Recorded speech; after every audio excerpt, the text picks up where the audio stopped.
কোনো বান্দা যখন কোরআন তেলাওয়াতের পর একবার আল্লাহ বলে ডাক দেয়, বিজ্ঞান আর ডক্টর বলে ওই আল্লাহ শব্দটা এত পাওয়ারফুল হয়, এত শক্তিশালী হয়, এত ওজনওয়ালা হয়, বান্দা বিবারিয়া এই মাটিতে বসে ধুলির আসনে বসে একবার আল্লাহ বলে ডাক দিয়েছে, কিন্তু ডাকটা এত পাওয়ারফুল হয়েছে, এত শক্তিশালী হয়েছে, ওটা দুলক বুলক সারে, চন্দ্র সূর্য মারে, সাত আসমান পারে, আমার আল্লাহর বাড়ি আরশে আজিম পর্যন্ত পৌঁছায় গেছে। এই বসে পড়া লাগবে, ওনাদেরকে দেখতে দেন। এই জন্য বলুন তো কোরআন তেলাওয়াতের পরে স্লোগান হবে কার? সে আল্লাহ রাব্বুল আলামিন বলছে ওয়া খায়রুম মিম্মা ইয়াজমাউন।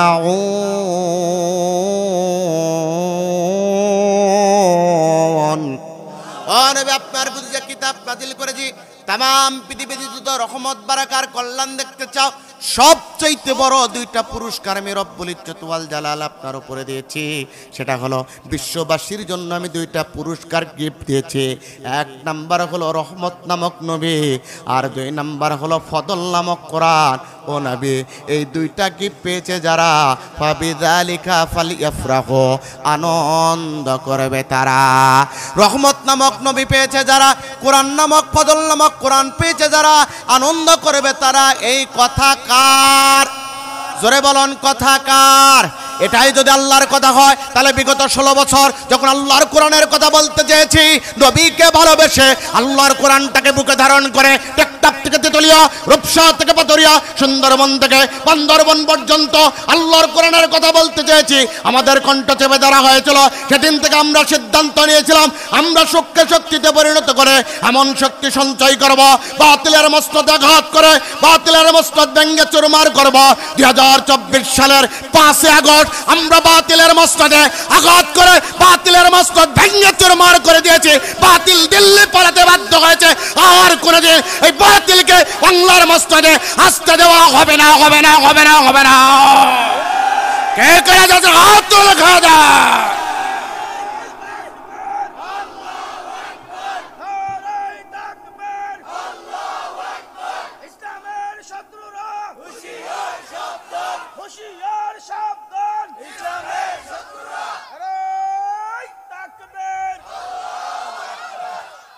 মনোযোগ আছে আপনাদের? আলোচনা গোটাটায় একই কায়দায় চলবে, কোরআনের দলিল আর বাতিলের স্বরূপ উন্মোচন ইনশাআল্লাহ। আমাদেরকে কথা বলতে দেয় নাই, কথা বলবো, এখন ধরার লোক থাকবে না, ঠিক কিনা? কারণ আমাদের আল্লামা বলেছিল, তোমরা নির্যাতন নিপীড়ন নিষ্পেষণ চালিয়ে আমাদেরকে যা করতেছ, তোমরা শুনে নাও, সময় এমন আসবে তোমরা পালানোর জন্য ইঁদুরের গর্ত খুঁজে পাবে না। আজকে 1,47,570 বর্গ কিলোমিটারের ভিতরে জালিমদেরকে খুঁজে পাওয়া যাচ্ছে না, ইঁদুরের গর্ত এদেরকে আশ্রয় দিচ্ছে না, ঠিক কিনা? বিবারিয়াবাসী প্রস্তুত আছেন ইনশাআল্লাহ? আমার ভাইয়ের, সেই রহমতপূর্ণ কোরআন যারা শুনতে পেরেছেন, সেই কোরআনের মর্যাদা, গুরুত্ব, মাহাত্ম্য আরো তাৎপর্য বুঝতে পারলেন। আল্লাহর নবীর উপরে সেই কোরআনটা নাযিল হচ্ছে, আল্লাহর নবী দ্রুত গতিতে কোরআনটা তেলাওয়াত করতেছেন, জিহ্বা টাকার সঞ্চালন করতেছেন। এমন দৃশ্য আল্লাহ রাব্বুল আলামিন আরশে আজিম থেকে দেখতে পেয়ে জিব্রাইলকে ডাক দেন, ও জিব্রাইল। আমার বন্ধু কোরআনের মর্যাদা, মাহাত্ম্য, গুরুত্ব, তাৎপর্য বুঝতে পেরে কোরআনটাকে দ্রুত গতিতে পড়তেছে, যেন হৃদয় করণের ভিতরে সেভ করা যায়। নবী গো, ওগো নবী, আমার বন্ধুকে বলো এই কোরআনটা দ্রুত গতিতে পড়ার দরকার নাই। আমি আরশে আজিমের মালিক, আজ থেকে তামাম পৃথিবীর সৃষ্টির 50,000 বছর পূর্বে আমার নবীর ভিতরে হৃদয় করণে কিভাবে সেভ করবে, আমি রব্বুল ইজ্জত ওয়াল জালাল বাইতুল ইজ্জা নামক স্থানে ওটা আমি আল্লাহ নিজে লিখে দিয়েছি। ও জিব্রাইল, যাও রে জিব্রাইল, যাও যাও যাও, আমার নবীকে জানায় দাও, লা তুহাররিকি বিহি লিসানাকা লিতাআজালা বি। ও নবী, কোরআনটাকে মুখস্থ করার জন্য আপনার জিহ্বাকে আপনি দ্রুত গতিতে সঞ্চালন করবেন না, আপনি শুধু আমার জিব্রাইলের সঙ্গে একবার কোরআন পড়ুন, গোটা কোরআন আপনার সিনার ভিতরে ঢুকিয়ে দেওয়ার মালিক আমি আল্লাহ। এইবার বলুন, যে কোরআনটা নবী পড়লে সঞ্চয় করার জন্য দ্রুত গতিতে জিহ্বা সঞ্চালন করতেছিলেন, ওই কোরআনের মর্যাদা কম না বেশি? নবী যে কোরআনটা পড়েছে, ওই নবী যে তো আমরা উম্মত, আল্লাহর নবী বলছে ইন্নাকা দেখি উম্মাতুন মারহুমাতুন মাগফুরা, আমার উম্মতরা হলো বিশেষ দয়া প্রাপ্ত, মাগফিরাত প্রাপ্ত, নাজাত প্রাপ্ত।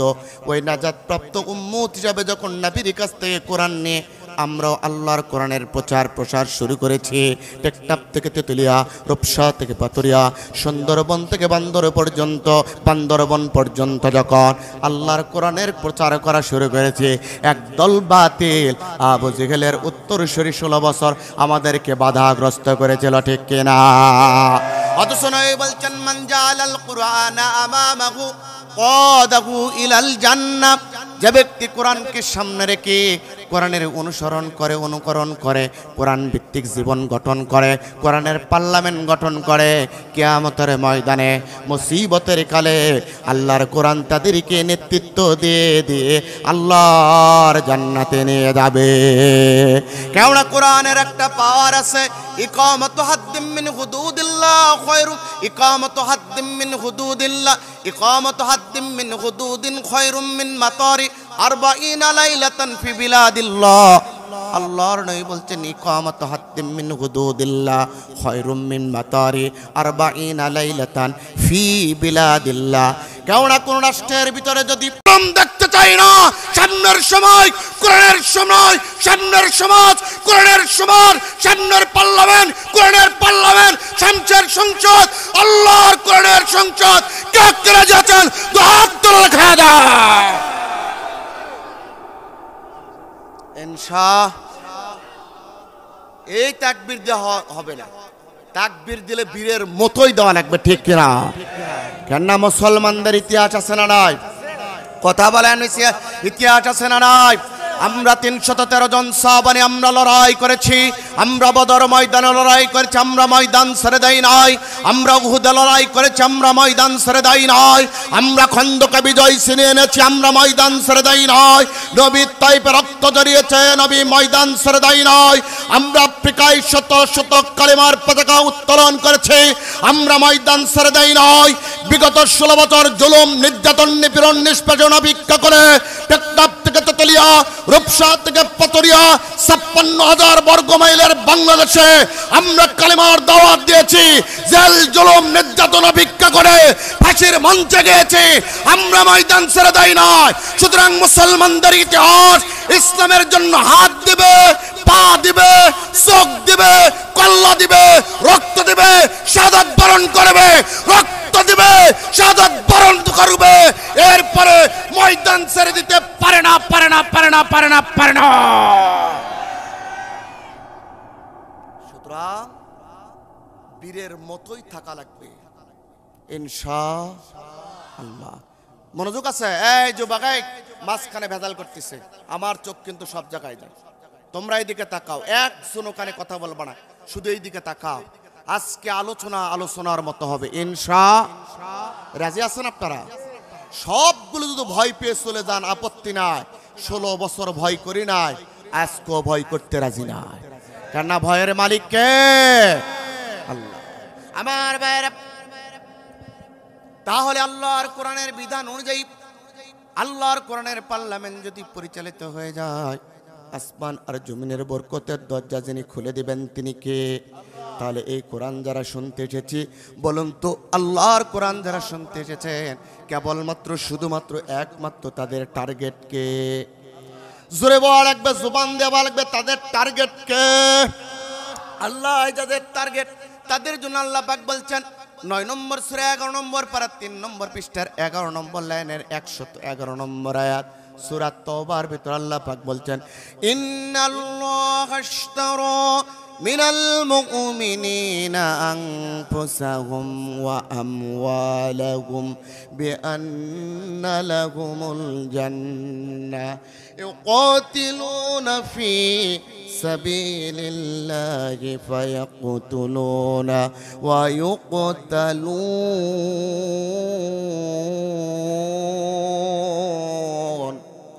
আল্লাহ বলছেন, শোনো, আল্লাহ রাব্বুল আলামিন জানায় দেন, যাদের টার্গেট হবে কেবলমাত্র শুধুমাত্র একমাত্র আল্লাহ, আল্লাহ পাক বলেন তাদের জন্য দুইটা সুসংবাদ শোনো। এক নাম্বার, ওই যাদের টার্গেট হবে আমার আল্লাহ পাক, আল্লাহ বলেন তাদের জন্য দুইটা জিনিস আমি নিতে চাই, একটা হলো জান আর একটা হলো মাল। তাদের জানের কুরবানি হবে আল্লাহর জন্য, তাদের মালের কুরবানি হবে আল্লাহর জন্য। যদি বান্দা প্রতিশ্রুতি দিতে পারে বিআন্না লাহুমুল জান্নাত, আমি আল্লাহ বললাম আমার প্রতিশ্রুতি হলো আমি আমার জান্নাত দিয়ে দেব। প্রশ্ন আসতে পারে, হুজুর ওই জান্নাত পাবে কারা? উত্তর হলো মুমিন হবে যারা। তার প্রমাণ আল্লাহ পাক আবার দিচ্ছেন 2 নম্বর সূরা 3 নম্বর পারা 11 নম্বর পৃষ্ঠা 6 নম্বর লাইনের 207 নম্বর আয়াতে আল্লাহ পাক বলেন, ওয়া মিনান নাসি মাইয়াশতারি নাফসাহু বিতিগা মারদাতিল্লাহ। মানুষের ভিতরে কতকগুলো মানুষ আছে যারা আল্লাহর ভালোবাসায় উদ্বুদ্ধ হয়ে নিজের জীবনটা আল্লাহর রাস্তায় বিলিয়ে দিতে চায়। ও নবী তাদেরকে জানায় দাও মুমিন হবে তারা, ওয়া হুদা ওয়া রাহমা, মুমিন হবে যারা হেদায়েত আর রহমত পাবে তারা, ওয়া বুশরা লিল মুসলিমিন, হেদায়েত আর রহমত পাবে যারা, বাশশারা ইউবাশশিরু তাবশীরান ফাওয়া মুবাশশিরুন। ও গো নবী জানায় দাও আল্লাহর জান্নাতের সুসংবাদ পাবে তারা কথাকার। সুতরাং আল্লাহর জান্নাতের সুসংবাদ নিয়ে এখান থেকে তওবা করে বাতিলের মস্তক আঘাত করে ময়দান ছেড়ে বাড়ি ফিরে যাব। এর আগ মুহূর্ত পর্যন্ত ময়দান ছাড়ব না। কে কে রাজি আছেন? তো হাত তুলে দেখা দেন। এই দেখেন তো কে হাত তোলে না, দেখেন হাত কে তোলে না। আর দেখছেন দেখছেন দেখছেন, আল্লাহ তুমি কবুল করে নাও, আমিন। হাত নামান। এবার বলুন তো, মুনাফিক মদিনে একটা নেতা ছিল, নাম হলো আব্দুল্লাহ ইবনে উবাই বিন সুলুল। এর ব্যক্তির একটা পরিচয় ছিল, নাম কি? নাম কি? মুনাফিক। একটা পরিচয় ছিল কি? মুনাফিক। এর অপরাধ কয়টা? অপরাধ হলো 2টা। 1 নাম্বার, কথা বলতে মিথ্যা বলতো, ওয়াদা করলে খেলাফ করত। আজকে আপনারা ওয়াদা করছেন শেষ পর্যন্ত থাকবেন, 1 মিনিট আগে উঠবেন না। তার মানে 1500 বছর পূর্বে আব্দুল্লাহ ইবনে উবাই বিন সুলুলকে আমরা দেখি না। যদি কোনো একটা ব্যক্তি মুনাজাতের 1 মিনিট আগ পর্যন্ত ওঠে, ওটা টাটকা আব্দুল্লাহ ইবনে উবাই বিন সুলুলের উত্তরসূরি, ঠিক কিনা? একটা উঠবে না। যদি কোনো ব্যক্তির জরুরত থাকে তার জন্য রুখসত আছে। আচ্ছা ঠিক আছে, আপনার জন্য ছেড়ে দিলাম আমরা। এই যুবকদের আরেকটা ব্যাপার, এখানে সব যুবকদের একটা কথা বলেই রাখি, এই আলোচনা চলবে আর সামান্য 1-8 ঘন্টা সর্বোচ্চ। আমার ভাইরা, যদি 1 ঘন্টা আপনারা কোনো যুবক মনে রাখেন, 1 ঘন্টায় যদি আপনি আপনার প্রস্রাব আটকে রাখতে পারেন, তাহলে বলেন তো আপনি বউ চালাবেন কোন কায়দায়? একটা উঠবে না যুবকরা। দেখবেন যে কোন যুবক উঠলে ওর খারাপ, ওকে বিয়ে দেওয়ার দরকার নেই। আর কে উঠবে? অবস্থা খারাপ, 2 জায়গায় মার খায় গেছে। মনোযোগ দেখ, ভালো লাগবে আপনারা মধ্যে। সম্মানিত ভাইরা, মনোযোগ আছে আপনাদের? একটু চেক করবো, ব্রাহ্মণবাড়িয়াবাসী চেক করবো। মনোযোগ আছে? মনোযোগ আছে? মনোযোগ আছে? মনোযোগ আছে? কে কে ঘুমাচ্ছেন হাত তোলেন।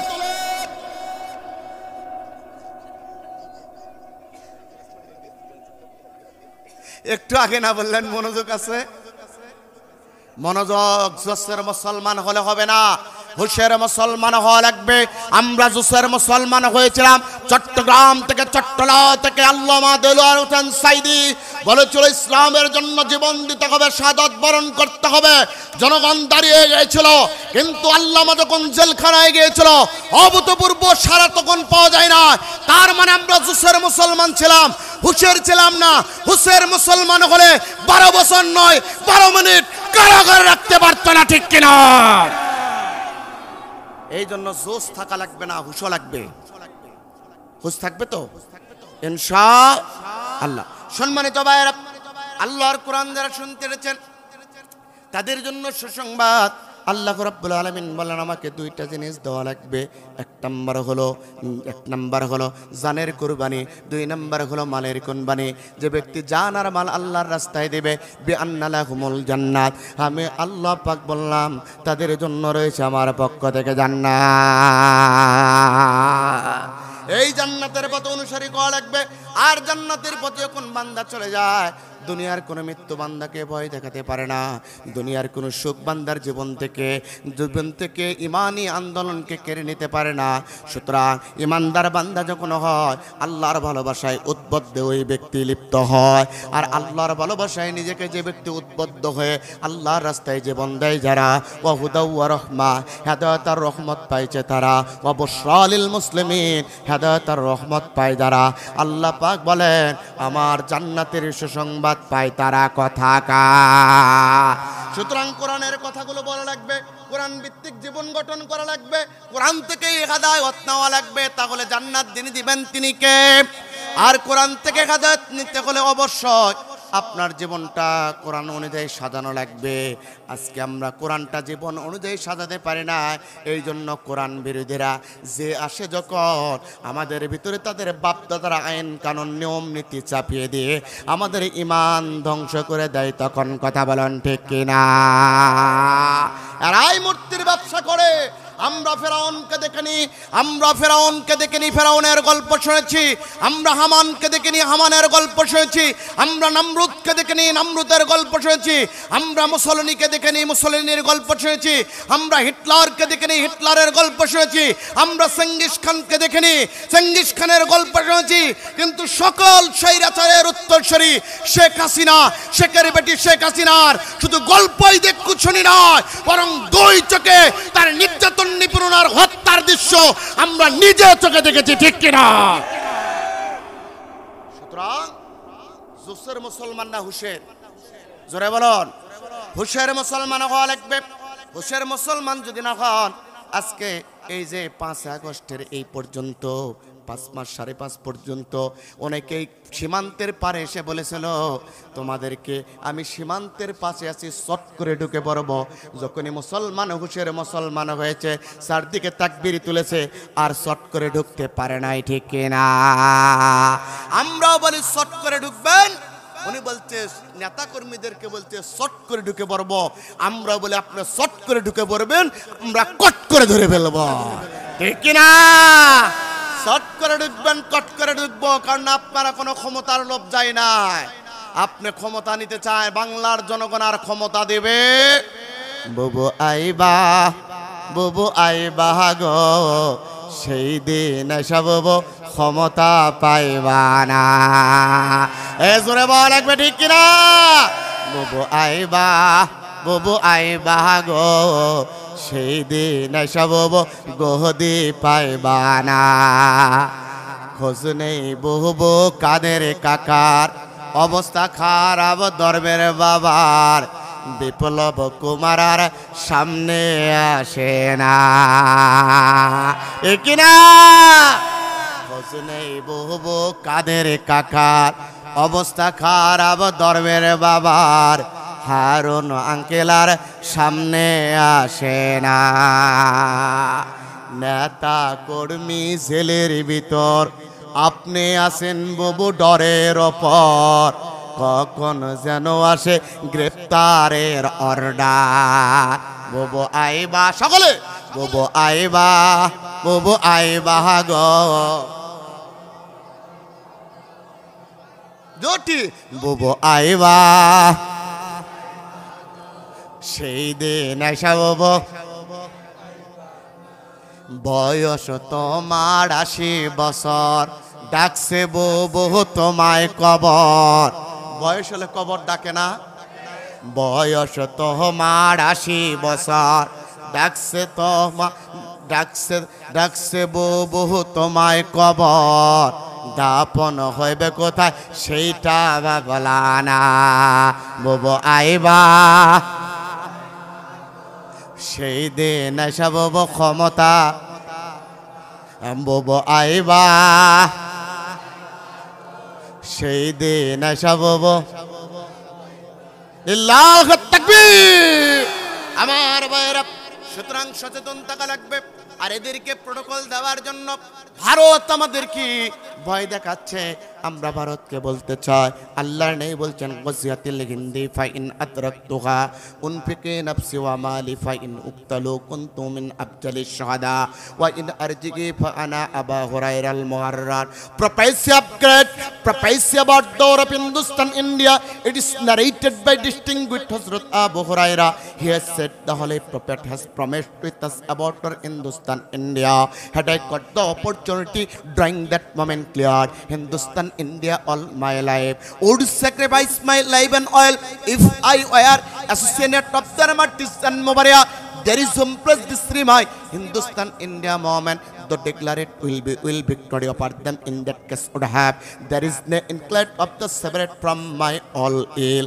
Just any time to Hazrat Abu Huraira, whose replied my ever love the good tech but onion part of the Nasai. Second globe 63 page Nasai Shurber দ্বিতীয় খণ্ড 63 পৃষ্ঠা 12 লাইন পরে রাখা দিস হযরত আবু হুরায়রার বর্ণনা। আল্লাহর নবী বলছেন হিন্দুস্তানের সাথে আমাদের যুদ্ধ হবে, আর ওই যুদ্ধে যদি আমি বেঁচে থাকতাম আমার জান মাল আল্লাহর রাস্তায় খরচ করে দিতাম, আর এখানে যদি আমি শাহাদাত বরণ করতাম আল্লাহ পাক আমাকে উত্তম শহীদের মর্যাদা দিয়ে দিত। সুতরাং আল্লাহর নবী যে হিন্দুস্তানের সাথে যুদ্ধ করতে চায়, মুসলমানরা ওই নবীর উম্মত। সুতরাং আল্লাহর নবী যেখানে শাহাদাত বরণ করতে চায় ওই জায়গায় আমরা শাহাদাত বরণ করতে চাই, তারপরও আল্লাহ ছাড়া কারো কাছে মাথা অবনত করতে চাই না, ঠিক কিনা? হিন্দুস্তানকে বলতে চাই আমরা, তোমাদের জনসংখ্যা বেশি, তোমাদের জনশক্তি বড় হতে পারে, তোমাদের সামরিক শক্তি বেশি হতে পারে, তোমাদের সুপারসনিক বোমা থাকতে পারে, তোমাদের পারমাণবিক বোমা থাকতে পারে, তোমাদের সুকর 29 থাকতে পারে, মিগ 29 থাকতে পারে, তোমাদেরকে বিভিন্ন ড্রোনে তোমাদের কারুকার্য থাকতে পারে, তোমাদের আয়রন ড্রোন থাকতে পারে, কিন্তু তোমাদের একটা জিনিস নাই। বলুন তো তার নাম কি? জোরে বল একবার, তার নাম কি? তোমাদের ইমান নাই, কিন্তু আমাদের জনশক্তি কম হতে পারে, আমাদের ভূখণ্ড ছোট হতে পারে, আমাদের সামরিক শক্তির বহর কম হতে পারে, আমাদের আধুনিক অস্ত্র শস্ত্রে সজ্জিত সেনাবাহিনী না থাকতে পারে, আমাদের সুপারসনিক বোমা না থাকতে পারে, আমাদের পারমাণবিক বোমা না থাকতে পারে, আমাদের রয়েছে ইমান, ঠিক কিনা? সুতরাং ইমানের বলে বলিয়ান হয়ে আল্লাহর উপরে ভরসা করে বাংলাদেশের 18 কোটি তৌহিদি জনতাকে সঙ্গে নিয়ে দেশপ্রেমিক সেনাবাহিনীর সাথে কাঁধে কাঁধ মিলিয়ে বিশ্ববিদ্যালয় আর মাদ্রাসাগুলোকে মিনি ক্যান্টনমেন্ট হিসেবে ঘোষণা করে তোমাদের সাথে লড়াইয়ের জন্য প্রস্তুত আছি। জীবন দেব, শাহাদাত বরণ করব, গোটা দিল্লি দখল করব। কাকে রাজি আছে তো হাত তুলে খায় দাও।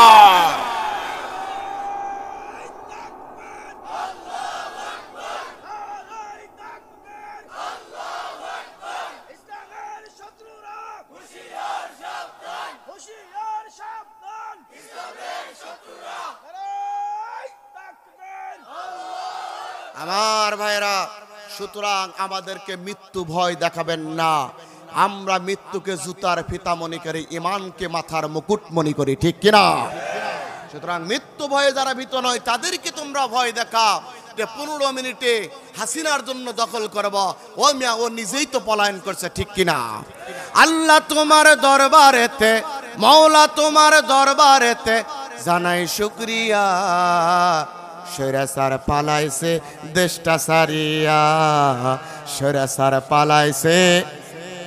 মাওলা তোমার দরবারেতে, আল্লাহ তোমার দরবারেতে জানাই শুকরিয়া, হাসিনা পালাইছে, সৈরাসার পালাইছে। কোথায় আওয়ামী লীগ, কোথায় পুলিশ লীগ, কোথায় কাদের কাকা, কোথায় গেল ওই জালিমের গরম গরম কথা, ঠিক কিনা?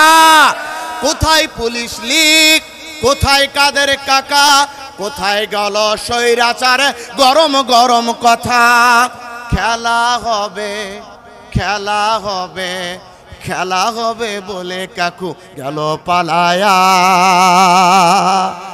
সৈরাচার পালাইছে দেশটা সারিয়া, সৈরাচার পালাইছে। যুবকেরা স্বৈরাচার পালাইছে,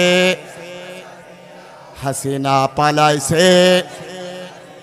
সুতরাং যে পালাইছে, যে বউ স্বামীর ঘর করতে করতে পলায়ন করে, ওই বউ আর ঘরে ফিরতে পারে না। সুতরাং যারা দেশের জনগণের বুকে লাথি মেরে সম্পদগুলো আত্মসাৎ করে বেগম পাড়ায় নিয়ে গেছে, যার ভয়ে দেশ ছেড়ে পলায়ন করেছে, কোশ্চিনকালে আর ওরা দেশে ফিরতে পারবে না, ঠিক কিনা? সচেতন থাকবেন ইনশাআল্লাহ। তাদেরকে নিয়ে তাফসীর শুরু করছি, আমার সাথে পড়ুন। আউযু বিল্লাহি মিনাশ শাইতানির রাজীম, বিসমিল্লাহির রহমানির রহিম। আমরা বিতাড়িত মরদুদ খুব মনোযোগ সহকারে, এখন আর কোনো কথা হবে না, এর মাঝে মাঝে হক কথা হবে, কিন্তু কোরআনের ডকুমেন্ট যাবে, নাজিলের ঘটনা যাবে, এরপরে ডকুমেন্ট সিডি স্ক্যান হবে, এরপরেই বুঝতে পারবেন ইনশাআল্লাহ। যতটুকু দরকার দেওয়া হয়ে গেছে, পরের ডোজ আবার আসতেছে। মনোযোগ দেন এখন আমার ভাইরা। আমরা বিতাড়িত মরদুদ শয়তানের ওয়াসওয়াসা থেকে পানা চাচ্ছি আল্লাহর কাছে, দয়াময় আল্লাহর নামে শুরু করছি। আমার ভাইরা, যে সূরা আপনাদের সামনে তেলাওয়াত করেছি, এই সূরাটির নাম হলো সূরাতুত তাওবা। কোন সূরা? সকলকে বলা লাগবে, নিয়ে যাওয়া লাগবে। সূরাতুত তাওবা কোন সূরা? তাওবা শব্দের অর্থ হলো অনুশোচনা। তয় যুবকরা,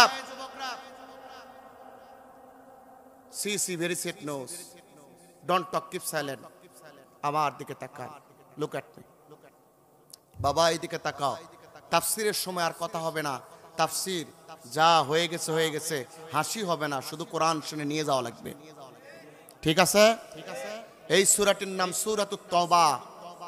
তাওবা শব্দের অর্থ হলো অনুশোচনা করা, তাওবা শব্দের অর্থ হলো প্রত্যাবর্তন করা, তাওবা শব্দের অর্থ হলো ফিরে আসা। মুফাসসির বলে কোথায় থেকে?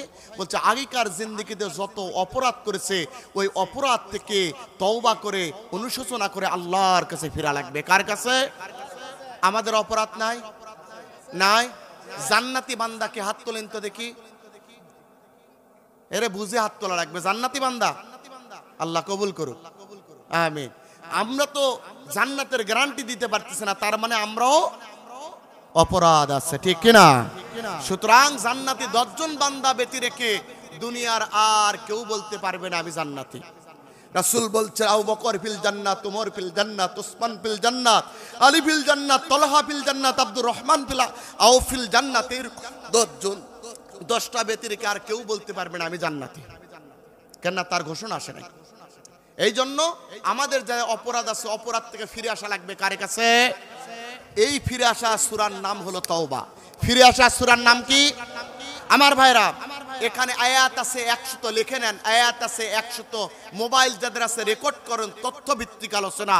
আয়াত আছে 129, রুকু আছে 16টি, শব্দ আছে 2478টি, অক্ষর আছে 10480টি, জবর আছে 3931টি, জের আছে 1252টি, পেশ আছে 1455টি, নোক্তা আছে 4761টি। সকল ওলামায়ে মুফাসসিরদের মতে সূরাটি নাজিল হয়েছে মদিনায়। চিৎকার দেবেন আল্লাহু আকবার। আর একবার বলছে সূরাটির নাম কি? তাওবা। তাওবা মানে কি? ফিরে আসা। আয়াত আছে 129টি, রুকু আছে 16টি, শব্দ আছে 2478টি, অক্ষর আছে 10480টি, জবর আছে 3931টি, জের আছে 1252টি, পেশ আছে 1455টি, নোক্তা আছে 4761টি। সকল মুফাসসিরদের মতে সূরাটি নাজিল হয়েছে মদিনায়। চিৎকার দেবেন আল্লাহু আকবার। কেমনে নাজিল হলো? কেমনে নাজিল হলো? আপনারা দোয়া করেছেন, কামেল ক্লাসে, মাস্টার্স ক্লাসে কিতাব পড়েছি। কিতাবটার নাম হলো লুবাবুন নুকুল ফি আসবাবিন নুজুল, লিখেছেন আল্লামা জালালউদ্দিন সুয়ুতী আশ-শাফি রাহমাতুল্লাহি আলাইহি। উনি কত বড় একজন দরজালারি, উনি এত বড় দরজার ওলি। আল্লামা জালালউদ্দিন সুয়ুতী কিতাবের ভূমিকার ভিতরে লেখেন আমি জালালউদ্দিন সুয়ুতী একবার নয় দুইবার নয়, স্বপ্ন জগতে নয় বরং জাগ্রতন্দ্রা অবস্থা নয়, জাগ্রত অবস্থায় 70 বারেরও অধিক আমি আমার নবীকে দেখেছি। ওয়া সাহিবুল কাশ, এত বড় দরজার আলী, কিতাবুল লুবাবুন নুকুল ফি আসবাবুন নুজুলের ভিতরে সাড়ে নজনী এসেছেন।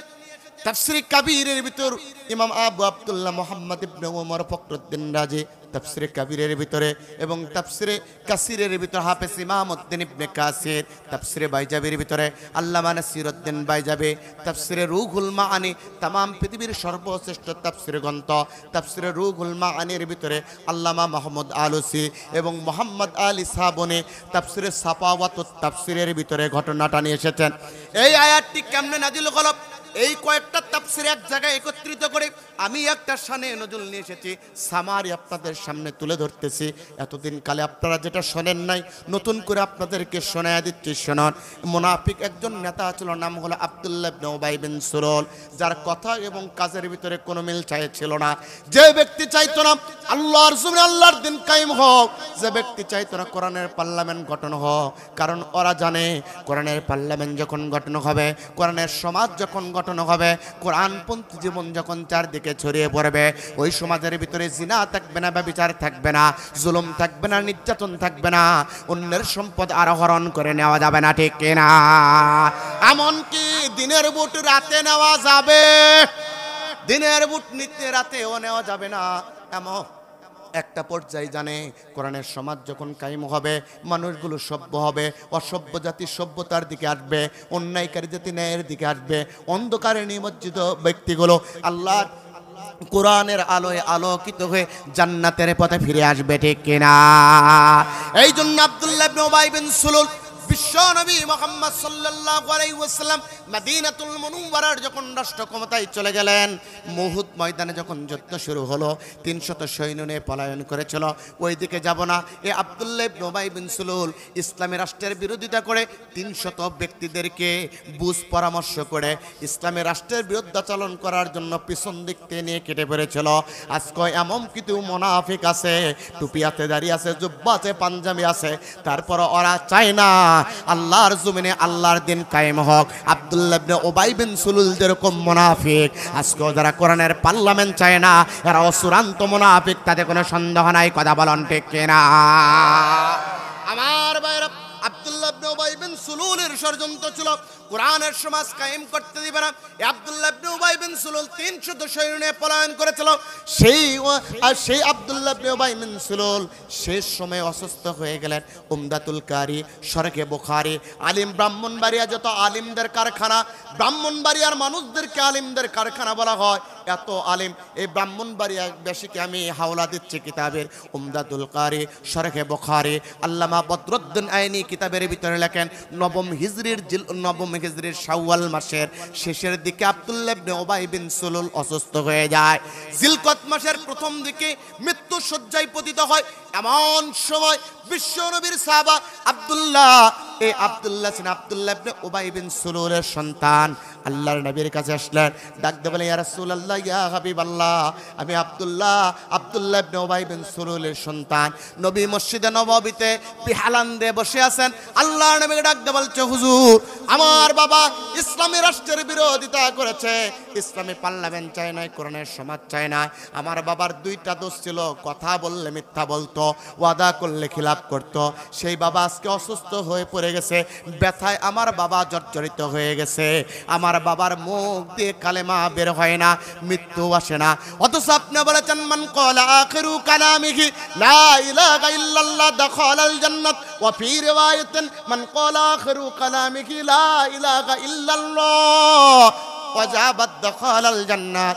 আপনি তো বলে দিয়েছেন যে ব্যক্তির শেষ কথা হবে লা ইলাহা ইল্লাল্লাহ, ওই ব্যক্তি মরার পরে আল্লাহর জান্নাতে যাবে।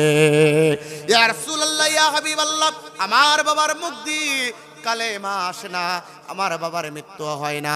তার মানে হলো আমার বাবা হলো স্পষ্টভাবে মুনাফিক, ফি কুলুবিহিম মারাদুন, আমার বাবার অন্তরের ভিতরে মুনাফিকের রোগ আছে, তার মানে কালেমা মুখ দিয়ে আসে না। ইয়া রাসূলুল্লাহ, ইয়া হাবিবাল্লাহ, আপনার কাছে ফরিয়াদ করতে চাই, আপনি যদি অনুমতি দেন।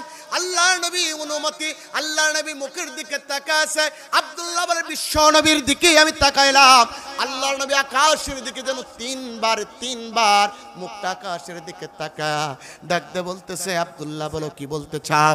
এইবার আমি ডাকতে বললাম, ইয়া রাসূলুল্লাহ, ইয়া হাবিবাল্লাহ, আপনি না বলে দিয়েছেন ইমানদার হয়ে মরা লাগবে, প্রকৃত মুসলমান হয়ে মরা লাগবে, কেন আল্লাহ পাক জানায় দিয়েছেন, ইয়া আইয়ুহাল্লাযীনা আমানুত্তাকুল্লাহা হাক্কা তুকাতি ওয়ালা তামুতুন্না ইল্লা ওয়া আনতুম মুসলিমুন।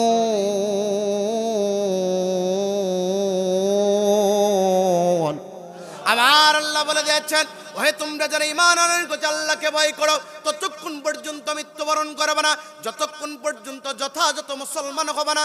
শুধুমাত্র দাড়ি দেখলেই মুসলমান হওয়া যায় না, টুপি দেখলেই মুসলমান হওয়া যায় না, জুব্বা দেখলেই মুসলমান হওয়া যায় না। আল্লাহ যে হারাম করেছেন, হালাল করেছেন, হালালগুলো হালাল হিসেবে মানা লাগবে, হারামগুলোকে হারাম হিসেবে ছেড়ে দেওয়া লাগবে, তাহলেই মুসলমান হওয়া যাবে। কথা কার?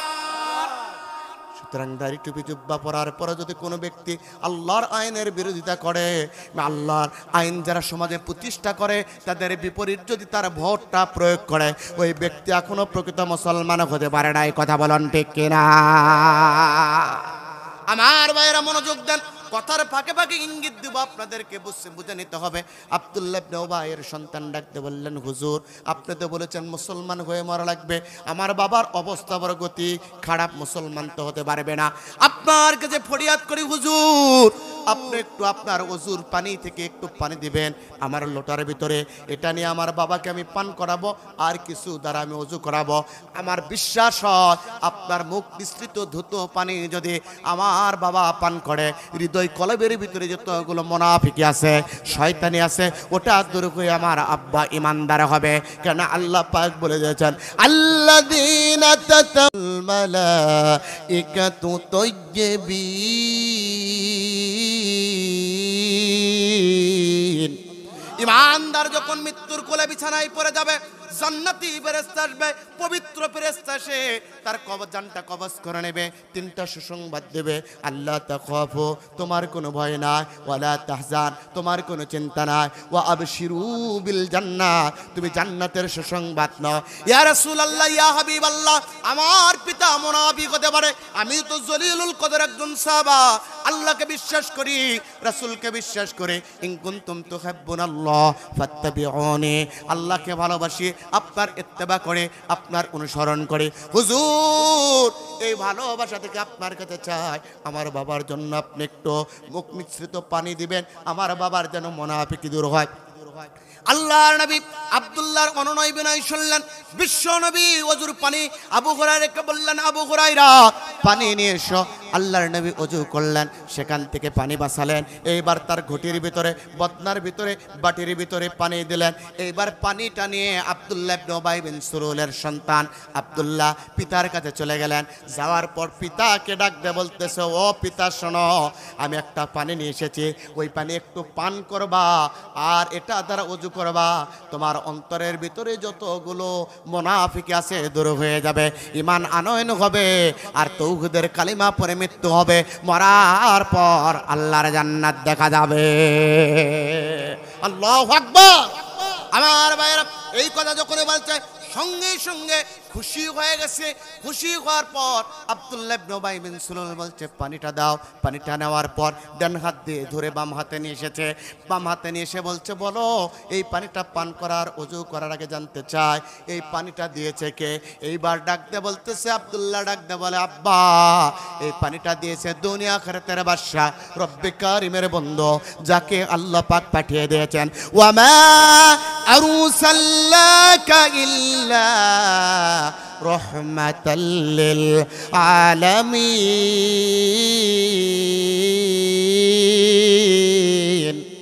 অন্য আয়াতে বলে, ওয়ামা আরসালনাকা ইল্লা কাফাতাল লিন্নাসি বাশীরাম ওয়া নাযীরা। যাকে আমার আল্লাহ পাক কাফাতাল লিন্নাস तमाम পৃথিবীবাসীর জন্য যথেষ্ট করে পাঠিয়ে দিয়েছেন। আল্লাহ রাব্বুল আলামিন যাকে রহমাতাল লিল আলামিন হিসেবে পাঠিয়ে দিয়েছেন। আলামিন শব্দটি বহু বচন, আলম শব্দটি এক বচন। আলামিন মানে জগৎসমূহ, আলম শব্দের অর্থ হলো একটা জগৎ। আল্লাহ পাক বলে আমি জগৎসমূহের জন্য রব, যত জগৎসমূহের জন্য রব তত জগৎসমূহের জন্য আমার বন্ধুকে আমি বানিয়ে দিয়েছি রহমত। ও আব্বা, ওই রহমতের নবী, দয়ার নবী, মায়া নবী, রব্বে কারিমের বন্ধু মুহাম্মদ রাসূলুল্লাহ সাল্লাল্লাহু আলাইহি ওয়াসাল্লামের কাছ থেকে পানি এনেছি। আব্বা গো, ওই পানি একটু পান করুন আর ওযু করুন। এই কথা শোনার সঙ্গে সঙ্গে এবার আব্দুল্লাহ ইবনে উবাই বিন সুলুল পানিটা বাম হাত দ্বারা নিলেন, এইবার বাম পায়ে কিক করে ফেলে দিয়ে থুতু নিক্ষেপ করে বললেন, মুহাম্মদকেও যেমন থুতু দেয় মুহাম্মদকে পানিও থুতু দেয়। মুহাম্মাদের কোন বিধান জমিনে মানতে রাজি নাই। কেন জানে? মুহাম্মাদের বিধান মানলে অবৈধ ক্ষমতা থাকবে না। মুহাম্মাদের বিধান মানলে সমাজে অন্যায়, দুর্নীতি, জুলুম আর নির্যাতন করা যাবে না। ঠিক কিনা? বিগত 16টি বছর আমরা দেখেছি, যদি সঠিকভাবে নির্বাচন করা হতো, জনগণের রায়ের প্রতিপালন করা হতো, এই 16 বছর এরা জুলুম নির্যাতন করে আলিমদেরকে ফাঁসির মঞ্চে তুলতে পারতো না। ঠিক কিনা?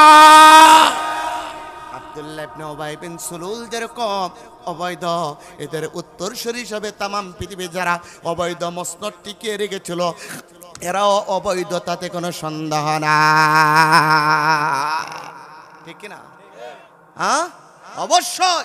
আর এদেরকে কিছু জালেম টিকিয়ে রেখেছিল। জনগণ তার ম্যান্ডেট নিয়ে কথা বলেছিল, হকের পক্ষে তাদের বুকে গুলি চালিয়েছিল। অথচ আমাদের টাকা দিয়ে, তাদের ট্যাক্সের টাকা দিয়ে তাদের জীবন চলে, তাদের পোশাক হয়, তাদের পরিবার চলে, তারাই আমার ভাইয়ের বুকে চালিয়েছে গুলি। ঠিক কিনা? আমরা অবাক হই। আমি ভাবতে আমার অবাক লাগে, আমার ভাবতে বড় অবাক লাগে, বুঝাই কেমন করে। আমার টাকায় কেনা গুলি আমার বুকে মারে পুলিশ, আমার টাকায় কেনা গুলি আমার বুকে মারে সকলে।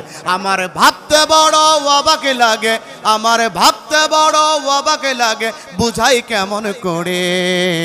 আমার টাকায় কেনা গুলি আমার বুকে মারে পুলিশ, আমার টাকায় কেনা গুলি আমার বুকে মারে পুলিশ, আমার টাকায় কেনা গুলি আমার টাকায় কেনা গুলি আমার বুকে মারে পুলিশ, কেনা গুলি আমার বুকে মারে। কি অপরাধ ছিল আবু সাঈদের, দিয়েছিল বুক পেতে, ন্যায্য দাবি আদায় করতে গিয়েছিল রাজপথে। ঠিক কিনা? ব্রাহ্মণবাড়িয়া মরে নাই? হ্যাঁ, মরে নাই? কি অপরাধ ছিল আবু সাঈদের, দিয়েছিল বুক পেতে, ন্যায্য দাবি আদায় করতে গিয়েছিল রাজপথে। আমি আবু সাঈদের মায়ের কান্না,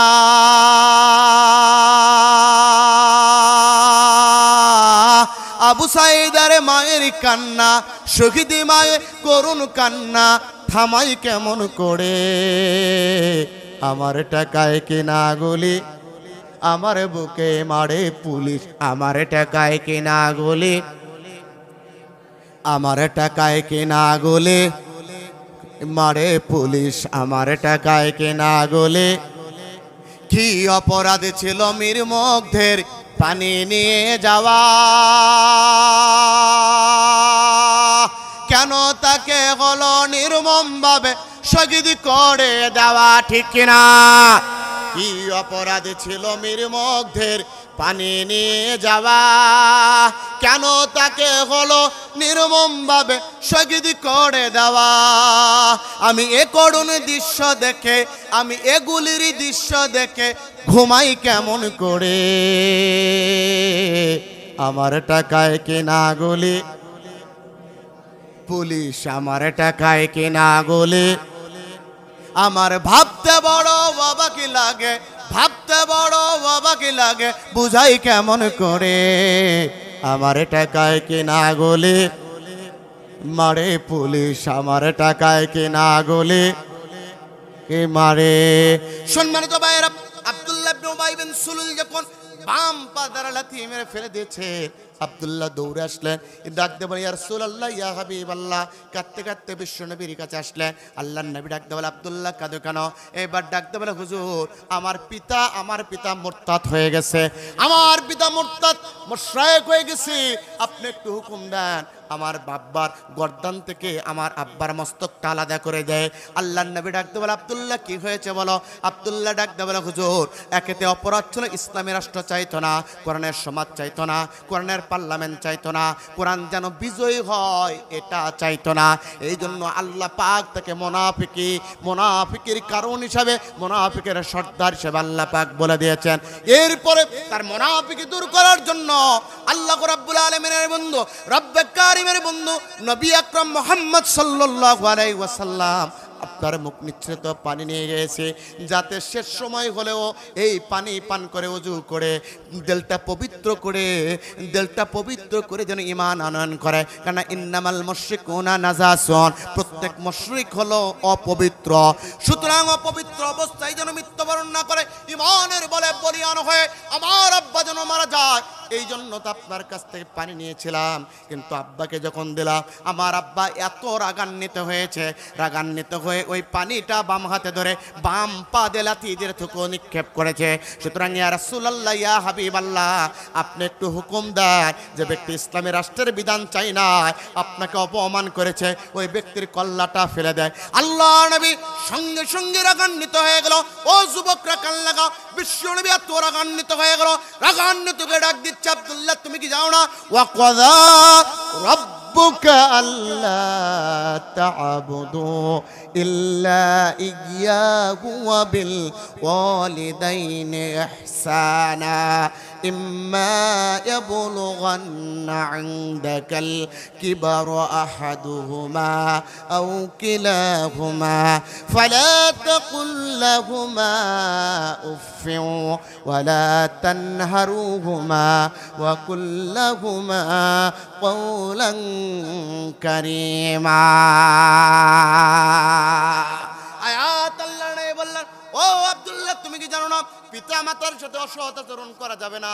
পিতা মাতা মুশরিক হতে পারে, কাফের হতে পারে, অন্যায়কারী হতে পারে, কিন্তু পিতা মাতার কাছে তুমি অসৎ আচরণ করবে না।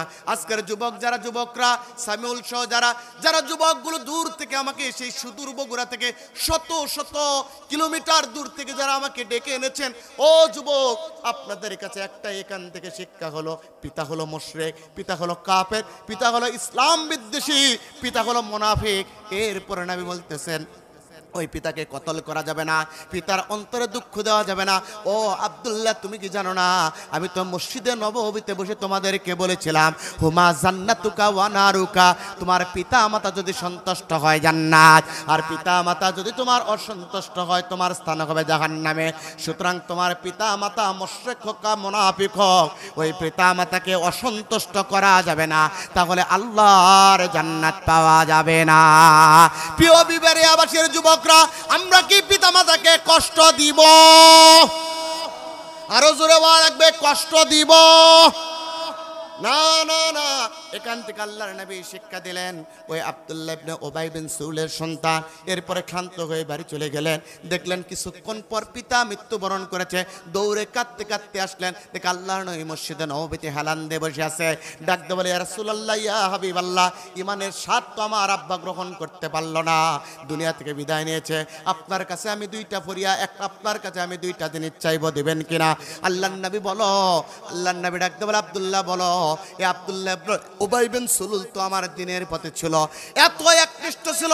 আল্লাহর নবী যখন কোথাও দাঁড়িয়ে বক্তৃতা দিত, আব্দুল্লাহ ইবনে উবাই বিন সুলুল উঠে দাঁড়িয়ে বলতো তোমাদের সাথে এখন তোমাদের সামনে বক্তৃতা দিবে দুনিয়া আখিরাতের বাদশা রব্বে কারিমের বন্ধু, দুনিয়া আখিরাতের বাদশা রব্বে কারিমের বন্ধু, মসজিদে নববীর খতিব মুহাম্মদ রাসূলুল্লাহ সাল্লাল্লাহু আলাইহি ওয়াসাল্লাম এমন ভাবে আল্লাহর নবীকে প্রেজেন্টেশন করত, শুধুমাত্র একমাত্র ক্ষমতার জন্য ওই ব্যক্তি মুনাফিকি করেছে। আজকে অনেক ব্যক্তির দাড়ি আছে, টুপি আছে, জুব্বা আছে, হজ করতে যায় বারবার, শুধুমাত্র ক্ষমতায় থাকার জন্য দিনের ভোট রাতে করে। এমনও মুনাফিক জালেম আছে না? না আছে মানে কারাই কারাই আমরাই বলেন, কারাই আমরাই। দেখতে মনে হয় জান্নাত থেকে পালিয়ে আসছে আল্লাহর ওলি, ঠিক কিনা? আসলে আদতে ওলি নড়ে চূড়ান্ত মুনাফিক, ঠিক কিনা? আমার ভাইরা, সম্মানিত ভাইরা, আব্দুল্লাহ ইবনে উবাই বিন সুলুল, আব্দুল্লাহ ইবনে উবাই বিন সুলুল ডাকতে বলে, ইয়া রাসূলুল্লাহ, ইয়া হাবিবাল্লাহ, নবী গো, ওই আব্বার জন্য আপনি দুইটা কাজ করবেন। এক নাম্বার আপনার জামা মোবারক খুলে দিবেন, আমি কাফনের ব্যবস্থা করব। দুই নাম্বার যখন কাফন রেডি হয়ে যাবে আপনি জানাজায় দিবেন। আল্লাহর নবী জামা মোবারক খুলে দিলেন, সঙ্গে সঙ্গে পিছন থেকে হযরত ওমর ইবনুল খাত্তাব রাদিয়াল্লাহু তাআলা আনহু বলেন, নরম না গরম? আসাদুকুম ফি আমরিল্লাহি ওমর, ওমর হলো ইসলামের ব্যাপারে শক্তিশালী। আর হাম বলা হয়েছে আবু বকরের ক্ষেত্রে, আবু বকর হলো নরম আর ওমর হলো ইসলামের জন্য গরম। আজকে যদি বাংলাদেশে আমরা দেখতাম, যদি আজকে ওমরের মতো একটা ব্যক্তি থাকতো, জগদ্দল পাথরের মতো জাতির মাথার উপরে বসে নাস্তিক্যবাদী শিক্ষা ব্যবস্থা চালু করে, আল্লাহর কোরআনের মাহফিলে 144 জারি করে, রাস্তার মোড়ে মোড়ে বাবার মূর্তি নির্মাণ করে নিরপরাধ আলেমদেরকে ফাঁসির মঞ্চে তোলার তাদের দুঃসাহস দেখাতে পারতো না, ঠিক কিনা? একটা ওমরের অভাব আছে, ঠিক কিনা? এই জন্যই জালেমগুলো মাথার উপরে চেপে আছে। আমার ভাইয়েরা, ওমর ইবনুল খাত্তাব রাদিয়াল্লাহু তাআলা আনহু পিছন থেকে জামা টেনে ধরলেন।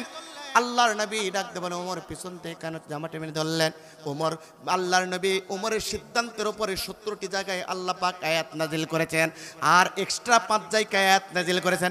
এই 22টি আয়াত ওমরের সিদ্ধান্তের উপরে আমার আল্লাহ আয়াত নাজিল করেছেন। বলুন, সেই ওমরের মর্যাদা কম না বেশি? কষ্ট হচ্ছে আপনাদের? কষ্ট হচ্ছে? আর অল্প সময় ইনশাআল্লাহ। আমার ভাইরা, মনোযোগ কোনো দিকেই আর দেবেন না, শুধুমাত্র আমার দিকে তাকান, দুইটা হৃদয় দিয়ে চোখ দিয়ে আমার দিকে তাকান। ওমর ইবনুল খাত্তাব জামা টেনে ধরলেন, আল্লাহর নবী জামা তারপরে দিলেন। ওমর, আমার আল্লাহ পাক তো আমাকে নিষেধ করে নাই। জামা নিয়ে গেলেন, দাফন করা হলো, কাফন করা হলো। এইবার আল্লাহর নবীকে সংবাদ দিলেন, দাফন করবো হুজুর, আপনি জানাজার করুন। আল্লাহর নবী মসজিদে নববীতে আসলেন, বিশ্ব নবী এইবার জানাজার জন্য দাঁড়িয়ে গেলেন। ওমর সামনে দিকে দাঁড়িয়ে গেলছে, হুজুর আপনি কি জানেন না এত 300 সাহাবা নিয়ে পলায়ন করেছিল? হুজুর আপনি কি জানেন না এই ব্যক্তি মদিনার রাষ্ট্র চায় না? হুজুর আপনি কি জানেন না এই ব্যক্তি আপনাকে হত্যার ষড়যন্ত্র করছে? হুজুর আপনি কি জানেন না এই ব্যক্তি সাহাবাদের সম্পদগুলো আত্মসাৎ করেছে? হুজুর আপনি কি জানেন না অমুক জায়গায় অমুক রাত্রিতে আপনার সাহাবাদেরকে হত্যা করার জন্য ষড়যন্ত্র করেছে? এমন মুনাফিক জমিনে আছে না? না, আলেমদেরকে হত্যার জন্য গোপন রায় সেই বিলেত থেকে লিখে নিয়ে আসে, এমনও জালিম সমাজে ছিল, ঠিক কিনা? ওমর সেই মুনাফিকদের চরিত্রগুলো বলে দিচ্ছে। মুনাফিকের চরিত্র যখন বলে দেয়, হুজুর আপনি এর জানাজা করবেন না, আল্লাহর নবী ডাকতে বলছে, ওমর আমার আল্লাহ পাক তো এখন আমাকে নিষেধ করেন নাই, আমার আল্লাহ যদি নিষেধ করতে আমি জানাতে পড়তাম না। এই কথা বলার শেষ আল্লাহ ডাক দিয়ে, জিব্রাইল যাও রে, জিব্রাইল যাও যাও যাও।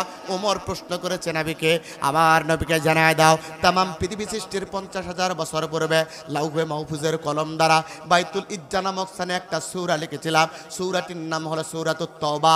আয়াত দিয়েছিলাম 129, রুকু দিয়েছিলাম 16, শব্দ দিয়েছিলাম 2478, অক্ষর দিয়েছিলাম 10,480, জবর দিয়েছিলাম 3,931, জের দিয়েছিলাম 1,252, পেজ দিয়েছিলাম 1,455, নোক্তা দিয়েছিলাম 4,761।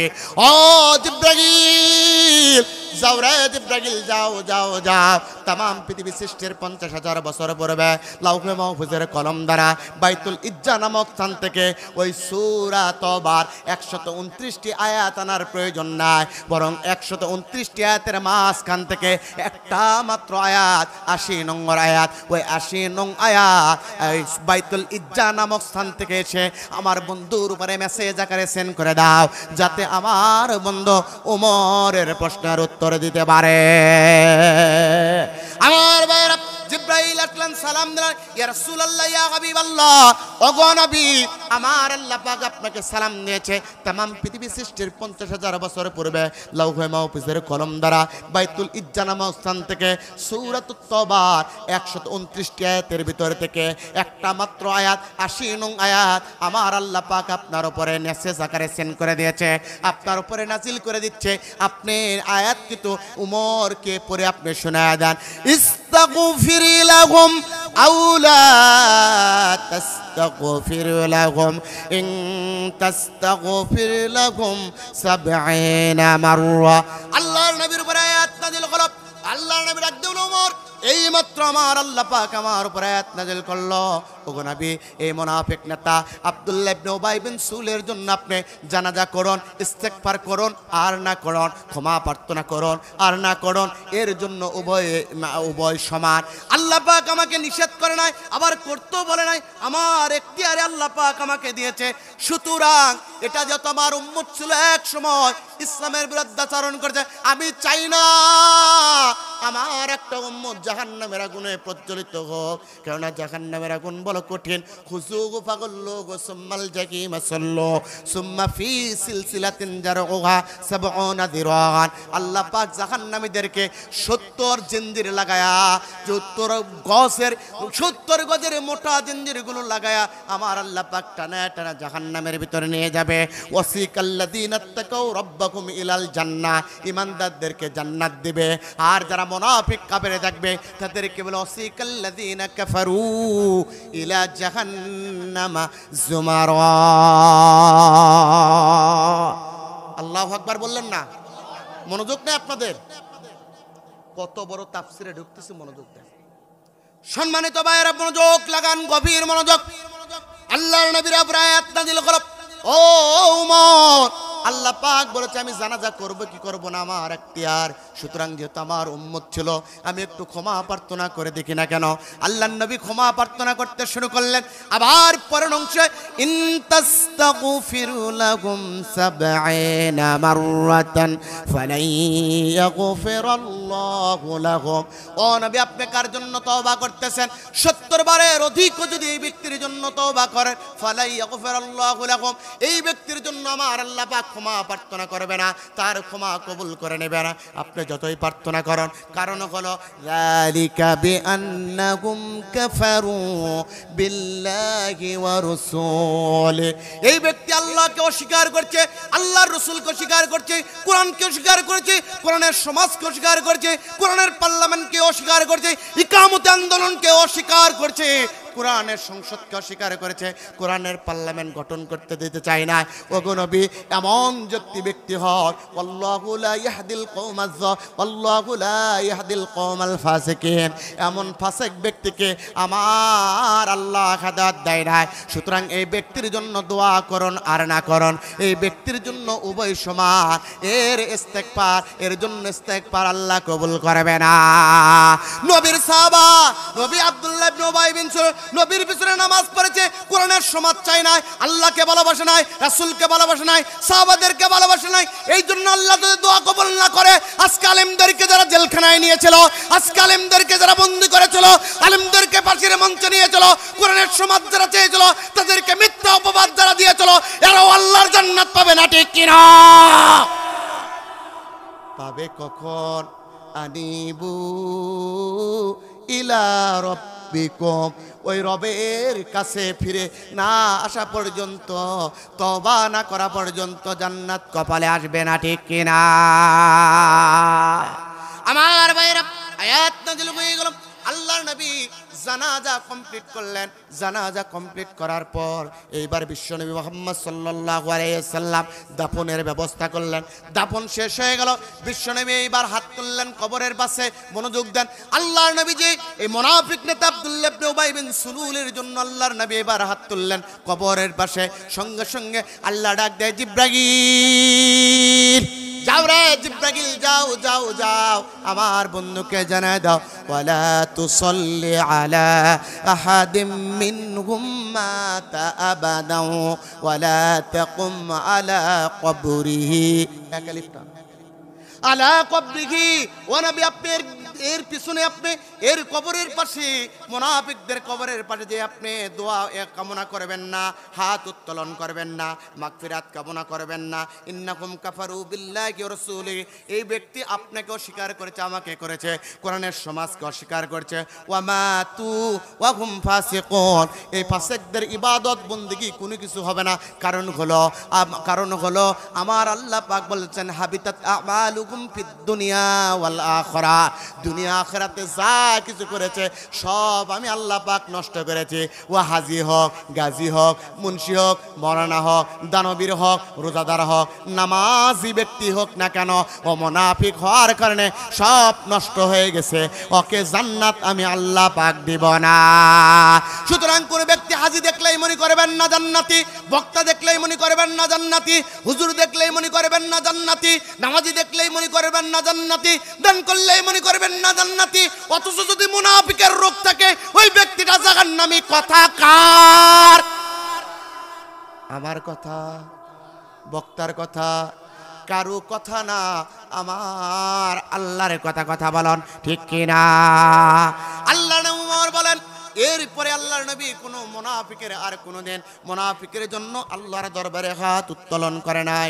তাহলে নবী যদি মুনাফিকের জন্য হাত উত্তোলন না করে, নবী যদি মুনাফিকের জন্য হাত উত্তোলন না করে, নবী যদি মুনাফিকের জন্য হাত উত্তোলন না করে, আপনি আমি যতই ব্যক্তি হই না কেন, যতই ইমানদার দাবি করি না কেন, আমরা যদি এই ব্যক্তিদের জন্য আল্লাহর দরবারে হাত উত্তোলন করে, আমার আল্লাহ কবুল করবে না। ঠিক কিনা?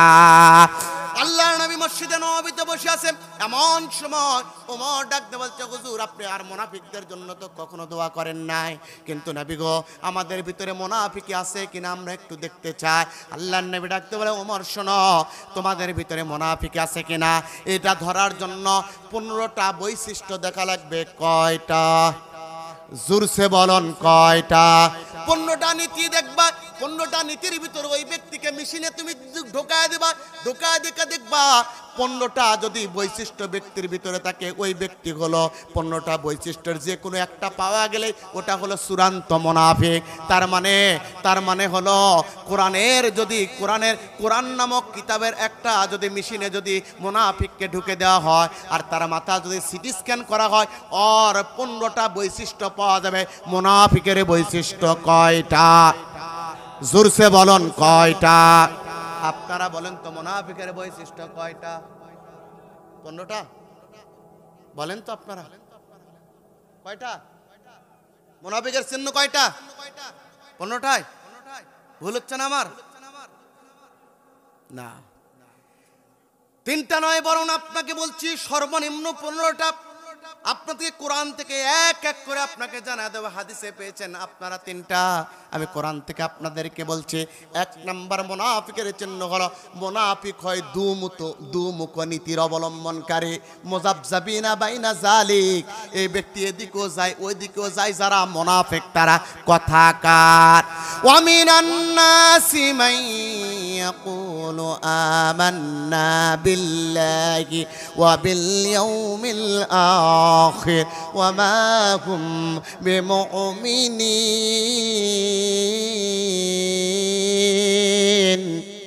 আমার আল্লাহ পাক বলছেন, ওগো নবী, মানুষের ভিতরে কতকগুলো মানুষ আছে যারা মুখে ইমানদার দাবি করলেও প্রকৃতপক্ষে হলো তাদের অন্তরের ভিতরে ইমান নাই। মুখে ইমানদার কিন্তু কাজের বেলা বেঈমান। বলুন তো, বিবাড়িয়ার ভিতরে মুখে ইমানদার কাজের বেলা বেঈমান এমনও মানুষ আছে না? না আছে? জোরে বলুন, আছে? কে কে আছে? হাত তোলেন দেখি। ওই হাত তুলছে একটা।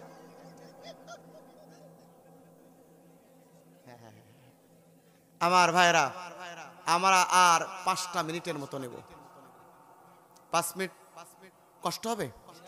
হ্যাঁ, আমি জি জি জি না না, আর চলবে না, আপনারা মনোযোগ দেন। যেহেতু সভাপতি আপনার, সভাপতিকে তাহলে সভাপতি আমাকে বলা লাগবে যে কয় মিনিট চালাবে। আপনি বললে তো হবে না, এটা তো আইনের নঙ্গল হয়। আচ্ছা আচ্ছা না, যতক্ষণ না আমি অল্প সময় দেব, কয়েকটা কারণ বলতে হবে, সিনা লাগবে, কেন সিরি স্ক্যান করে রোগ ধরা লাগবে, এরপর চিকিৎসা চলবে, ঠিক কিনা? রাজি আছেন আপনারা? কেন মুনাফিকরা সমাজ ছেয়ে গেছে, মুনাফিকদের কারণে জালিমরা আমাদের মাথার উপরে চেপে আছে, ঠিক কিনা? আমার ভাইরা, 1 নম্বর হলো মুনাফিকরা হয় দুমুখ নীতি অবলম্বনকারী। অন্তরের ভিতরে এদের মুখে যা বলে, মুখে ইমানদার, কাজের বেলা বেঈমান। আমরা দেখেছি মসজিদে বলে হুজুর আপনাদের মসজিদের ভিতরে এমন কোন ব্যক্তি আছে মসজিদে দিয়ে সাদা দেয়, মাদ্রাসায় সাদা দেয়, আবার এইবার গানের অনুষ্ঠানেও সাদা দেয়। এমন মানুষ আছে না? না, যারা মসজিদে চাঁদা দিতে পারে আর ওরা কোনোদিন মুমতাজের অনুষ্ঠানে চাঁদা দিতে পারে না।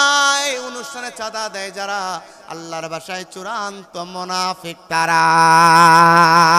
কেন ওরা মুখে বলেছে ইমানদার, ইমানদার হয় তখন আল্লাহর সাথে সম্পর্ক থাকে তখন যখন, কিন্তু আল্লাহর সাথে সম্পর্ক বাদ দিয়ে যখন আপনি গানের অনুষ্ঠানে যান তখন কিন্তু আপনি আর ইমানদার থাকেন না, মুনাফিক হয়। কেন আল্লাহর নবী বলছেন ইন্নাল গিনা ইউনবিতুন নিফাক, গান বাজনা অন্তরের ভিতরে মুনাফিকি তৈরি করে। সুতরাং অন্তরের ভিতরে যখন মুনাফিকি তৈরি করে, ও আর মুমিন থাকে না, ও টাটকা মুনাফিক হয়ে ওখান থেকে বের হয়। কথা বলেন ঠিক কিনা? সুতরাং মাদ্রাসায় যে সভাপতি হবে, মসজিদে যে ব্যক্তি সভাপতি হবে, এই যে মাহফিলে যে ব্যক্তি সভাপতি হবে, ওকে যদি কোনোদিন গানের মঞ্চে দেখেন, ওকে বলবেন, মনে করবেন ওটা চূড়ান্ত মুনাফিক, চূড়ান্ত মুনাফিক, চূড়ান্ত মুনাফিক, ঠিক কিনা? এই যুবকরা পারবেন? হ্যাঁ, অনেক নেতা এসে বলবে হুজুর, স্লোগান দেবে, ভাইরা আমার, এই দেশ আমাদের, এই দেশের মাটি আমাদের, স্লোগান দিচ্ছে। নেতার দিকে লক্ষ্য করে দেখবেন, নেতার শার্ট বিদেশি, নেতার মানে বাপলার বিদেশি, নেতার জুতা বিদেশি, এমনকি নেতার বউ বিদেশি, নেতার স্লোগান শুধুমাত্র দেশি, ঠিক কিনা? আমরা বিদেশি জিনিস দেখতে চাই না। মুসলমানরা আমাদেরকে ঐক্যবদ্ধ হওয়া লাগবে, মুনাফিকের আচরণ ছেড়ে দেওয়া লাগবে। সকল ঘরানার আলেমদেরকে এক কাতারে আমাদের কাজতে হবে। আমরা ন্যাশনালিজম দেখেছি, আমরা সোশ্যালিজম দেখেছি, আমরা কমিউনিজম দেখেছি, আমরা অ্যারিস্টোক্রেসি দেখেছি, আমরা ডেমোক্রেসি দেখেছি, আমরা বাবার শাসন দেখেছি, আমরা চাচার শাসন দেখেছি, আমরা স্বামীর শাসন দেখেছি। এইবার আমরা 1000 বছর পূর্বে হিরাগুয়ায় নাজিলকৃত আল্লাহর কোরআনের শাসন দেখতে চাই। কে কে আছেন?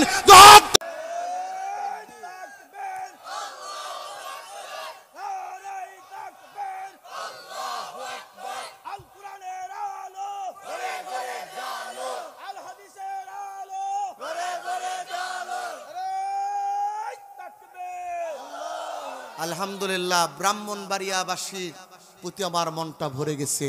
এরা কথাও যা, কাজও তা। লিল্লাহি তাকবীর। বিশেষ করে ইমাম মাহদির আসবে যখন, বিজয় হবে তখন, বিজয়ের অন্যতম লক্ষণ থাকবে যুবকদের অংশগ্রহণ।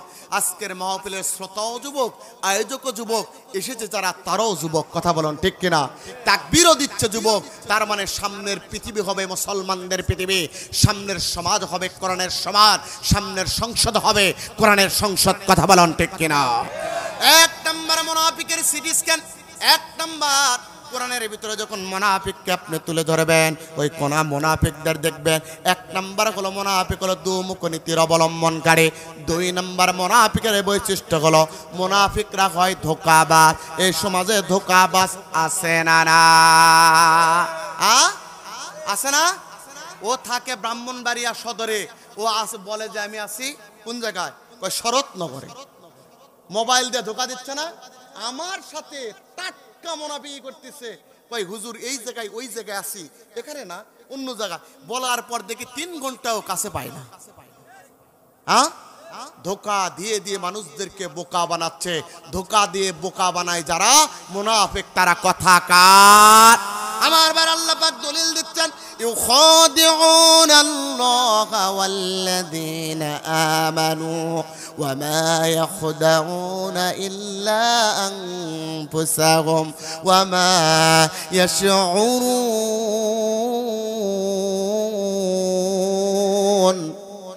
আমার আল্লাহ রাব্বুল আলামিন বলে, পৃথিবীর মানুষরা শোনো, যারা আল্লাহকে আর না আল্লাহর রাসূল এবং ঈমানদারদেরকে ধোঁকা দিতে চায়, এই সমাজের ভিতরে মুনাফিক তারা, ধোঁকা দেয় যারা মুনাফিক তারা, কিন্তু ওরা আল্লাহর রাসূলকে ধোঁকা দিতে পারবে না, বরং ওরা নিজেরাই ধোঁকা দিচ্ছে। কারণ তামাম পৃথিবীর সৃষ্টিকার, তামাম পৃথিবীর মালিককে। ওয়ালা ইন সাআলতাহুম মান খালাকাস সামাওয়াতি ওয়াল আরদ লা ইয়াকুলুন্না আল্লাহ। আল্লাহ বা নবী গো, নবী আপনাকে তামাম পৃথিবীর মানুষেরা জিজ্ঞাসা করি, এই তামাম পৃথিবীর সব সৃষ্টি করেছেন কে? আপনি বলে দেন লা ইয়াকুলুন্নাল্লাহ, তামাম পৃথিবীর সব সৃষ্টি করেছেন যিনি, তার নাম হলো আল্লাহ।